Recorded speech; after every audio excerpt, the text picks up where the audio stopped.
রোজগারের মতো আজও ভোট কভারেজে বেরিয়ে পড়েছি আমরা। গন্তব্য দক্ষিণ চব্বিশ পরগনার ক্যানিং। ভেরি এলাকার মাঝখান দিয়ে আমরা চলেছি ক্যানিং পূর্বের তৃণমূল প্রার্থী শওকত মোল্লার কাছে।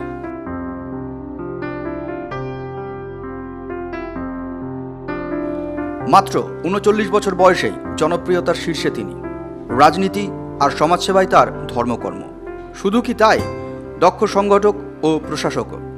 দলে দায়িত্ব নেওয়ার পর থেকে তার এলাকায় একটিও রাজনৈতিক খুন সংঘর্ষ হয়নি ধর্ষণও। তাই তার জনসভায় ভিড় করে থাকেন মহিলারা। এলাকায় উন্নয়ন করেছেন সাধ্যমতো। গরিবের মাসিহা তিনি। দক্ষিণ চব্বিশ পরগনা ক্যানিং পূর্বের রবিনহুড। এবারে তৃণমূল প্রার্থী শওকত মোল্লা যে বিধানসভায় যাচ্ছেন তা নিশ্চিত। এলাকার বিশিষ্টরাও তাই বলছেন। 2011 থেকে উনি প্রচুর উন্নয়নমূলক কাজ, রাস্তাঘাট বা ক্যানিং মৌখালি, যে উত্তর মৌখালি থেকে ক্যানিং যে ব্রিজটা, সেই ব্রিজটা কাজ প্রায় 50% এগিয়ে গিয়েছে।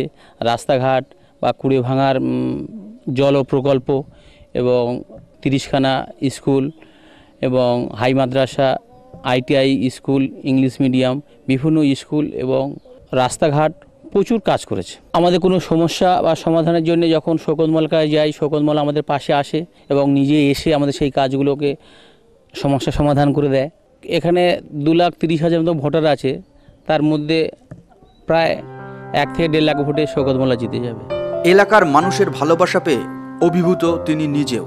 আমার রাজনৈতিক জীবনে এত সাড়া কখনো পাইনি। আমরা এর আগে অনেক ইলেকশন করেছি, কিন্তু মানুষের যে স্বতঃস্ফূর্ততা, বিশেষ করে ক্যানিং পূর্বে, সত্যিকারই খুবই ভালো লাগছে। জিতে বিধায়ক হওয়ার পর জল, বিদ্যুৎ, রাস্তা, স্কুল, কলেজ সহ সার্বিক উন্নয়নের উপরে জোর দেবেন বলে জানালেন ক্যানিংয়ের ভূমিপুত্র শওকত মোল্লা।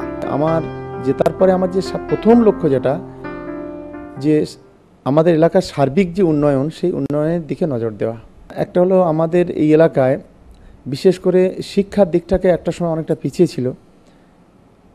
সেক্ষেত্রে আমরা গত 4.5 বছর ধরে প্রায় 30টা জুনিয়র হাই স্কুল করেছি। আমরা এই ব্লকে ITI কলেজ করেছি, ইংলিশ মিডিয়াম মাদ্রাসা করেছি, নবোদয় বিদ্যালয় করেছি, মডেল স্কুল করেছি, যেটা আমাদের মায়েদের বোনেদের কাছে যেটা অত্যন্ত গুরুত্বপূর্ণ।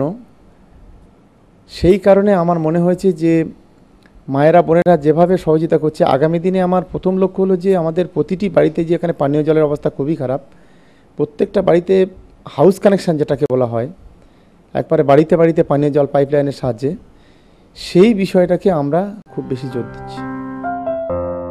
সব বাধা চক্রান্ত ব্যর্থ করে শওকত মোল্লা আগামী বিধানসভায় আসছেন, সে ব্যাপারে নিশ্চিত আমরাও। আমাদের সমীক্ষা বলছে লক্ষাধিক ভোটে জিতবেন তিনি। তার জনপ্রিয়তার ধারে কাছে নেই অন্য দলের প্রার্থীরা। এক কথায় এবার ভোটে ওয়াকওভার পাচ্ছেন তৃণমূল প্রার্থী। এখন শুধুই সময়ের অপেক্ষা ভোট গোনার।